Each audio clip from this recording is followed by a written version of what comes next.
Fais-moi appel et je te répondrai. Je te ferai connaître de grands secrets que tu ne connais pas. Fais-moi appel et je te répondrai.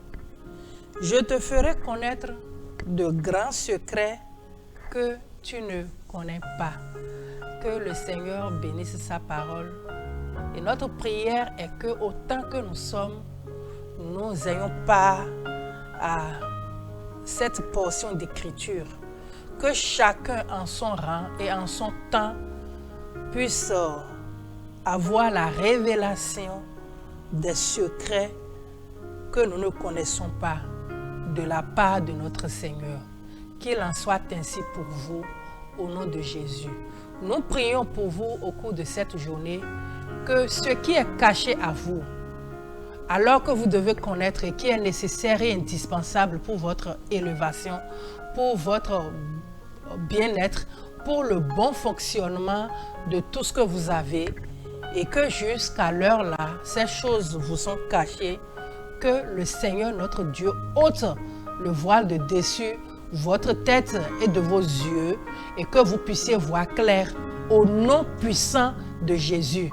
Que le Dieu de révélation, le Dieu qui a accordé la révélation à Joseph, le Dieu qui a accordé des révélations à Daniel, que ce Dieu vous visite et qu'il ouvre vos yeux, vos entendements et que vous rentrez dans le secret de votre destinée, le secret de votre bonheur, le secret du plan parfait de Dieu pour votre vie, dans tous les domaines de votre vie, au nom puissant de Jésus.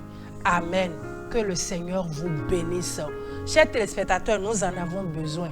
Nous avons besoin de connaître ses secrets. Nous avons besoin de goûter à la révélation de Dieu.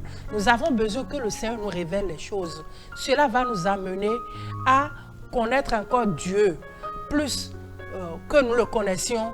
Et cela va nous amener à faire encore des expériences personnelles avec lui, des expériences agréables qui vont nous amener à grandir et à aller de l'avant avec notre Seigneur. Que cela soit véritablement votre partage au cours de cette journée. Oui, nous avons besoin de connaître ces secrets parce qu'en son temps, Joseph, Dieu lui a révélé des secrets. Dieu lui a fait connaître des choses et cela l'a amené à se garder et à avoir une vision claire, une perception bien définie de qui est Dieu et de comment Dieu est et comment Dieu marche avec les hommes. Et cela l'a amené à rentrer dans sa destinée. Chers téléspectateurs, notre prière pour vous encore tout à l'heure, c'est que vous ne ratez pas votre destinée. Que le plan que Dieu a tracé pour vous, que vous ne ratiez pas cela. Au nom puissant de Jésus. Quels que soient les Potiphars qui vont surgir dans vos vies, quels que soient les membres de votre famille qui vont porter la haine envers vous comme les frères de Joseph, nous prions pour vous que Dieu vous met au large comme il a fait avec Joseph. Que cela soit votre partage et que cela soit également notre partage sur ce plateau au nom puissant de notre Seigneur Jésus-Christ. Oui, Joseph s'est retrouvé en prison parce qu'il a refusé la demande de la femme de Potiphar. Et quand il s'est retrouvé en prison, voilà, Dieu a commencé par l'amener dans une autre dimension. Parce que souvenez-vous, quand il était auprès de ses parents, de son papa précisément, quand il racontait les songes qu'il a eus, lui-même, nous allons comprendre qu'en cette période, Joseph n'a pas la faculté nécessaire d'interpréter les songes. C'est pour cela qu'il racontait ses songes par-ci, par-là, à ses frères, à son père, pour dire voilà ce que j'ai vu, voilà ce qui est arrivé. Et nous constatons ici que quand il s'est retrouvé en prison, dans le livre de Genèse chapitre 39, cette fois-ci, à partir du verset 21, la Bible va nous dire que le Seigneur est avec lui et il lui montre sa bonté. Chers téléspectateurs, notre Dieu est merveilleux. Il est en prison. Il a été jeté à la prison. Il n'a rien fait. On l'a mis à la prison. Mais la Bible va nous dire que le Seigneur est avec lui. Et le Seigneur lui montre sa bonté. Chers téléspectateurs, nous allons ouvrir rapidement une parenthèse pour vous dire, les difficultés que vous traversez ne veut pas dire que le Seigneur n'est pas avec vous. Hein. Les difficultés, les souffrances, ou bien l'injustice que vous subissez aujourd'hui, peut-être dans votre société, dans votre boulot, où on vous accuse injustement, on vous fait du tort, on vous dit des choses, cela ne veut pas dire que le Seigneur n'est pas avec vous, que personne ne vienne vous tromper pour vous dire non parce que vous avez péché, vous avez fait ci, vous avez fait ça, le Seigneur n'est plus avec vous. Non. Ici, Joseph est en prison, dans un pays étranger, il a été esclave, il s'est retrouvé quelque part où tout allait bien, tout allait de bien aller, et seulement la femme de son maître est allée inventer une histoire sur son compte et il s'est retrouvé en prison. Mais on nous a dit que Dieu lui montre sa bonté. En effet, il permet que le commandant de la prison commence à faire confiance à Joseph. La présence de Dieu en nous, sa bonté autour de nous fait que quel que soit où nous nous trouvons, Dieu est là, sa grâce et sa faveur est toujours avec nous. Chers téléspectateurs, c'est pour cela la Bible va nous dire, quand vous serez dans la mer, les flots ne vont pas vous emporter. Quand vous serez dans le feu, les flammes ne vont pas vous brûler. Il est en prison, mais la prison n'a pas eu raison de lui. La bonté de Dieu est là. Dans le trou profond où il s'est retrouvé, la bonté de Dieu est là parce que le commandant a commencé par lui faire encore confiance. Voyez-vous, c'est la compréhension que nous avons de notre Dieu qui va nous amener à nous accrocher à lui et à savoir que notre destinée se retrouve entre ses mains malgré les embûches, malgré les difficultés, malgré les limites ou les difficultés dans lesquelles nous nous retrouvons. Nous devons tout faire pour ne pas raccourcir notre chemin avec Dieu. Nous devons tout faire pour ne pas accepter la corruption. Nous devons tout faire pour que rien n'entache notre relation avec Dieu. C'est ce que Joseph a fait ici. Il n'a pas permis la corruption. Il n'a pas accepté le compromis.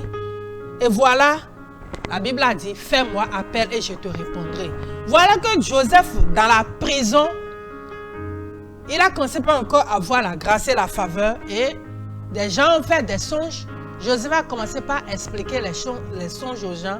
En ce moment, vous allez voir que Dieu est en train de l'amener à un niveau, à une dimension. Ce n'est plus de faire seulement les rêves et d'en rester là, mais c'est d'avoir la faculté, le discernement maintenant, d'interpréter les songes.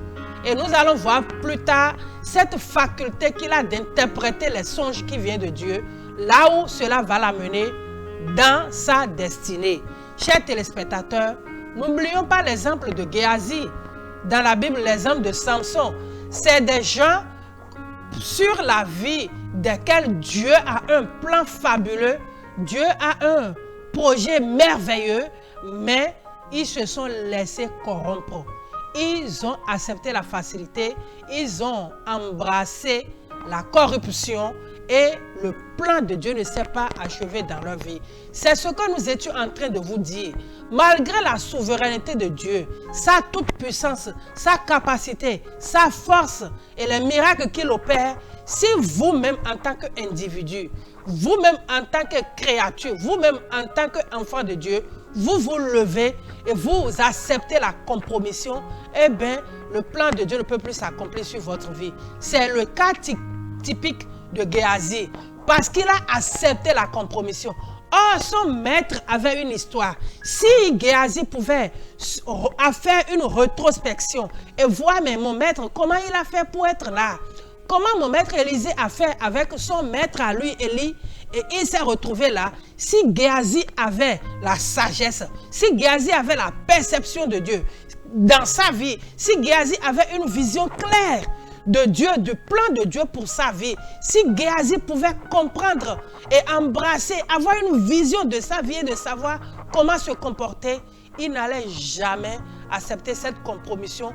Il n'allait jamais se lever et aller lui-même mettre sa main dans ce qui va être un objet de rejet pour sa vie. Chers téléspectateurs, nous devons faire attention. Nous devons faire très très attention et ne pas voir ce que l'ennemi nous présente aujourd'hui. Nous n'allons pas voir aujourd'hui les étincelles d'aujourd'hui ou ce qui brille et qui paraît comme de l'or aujourd'hui devant nous et jeter toute notre vie à cause d'une seule décision, passer à côté du plan de Dieu pour notre vie.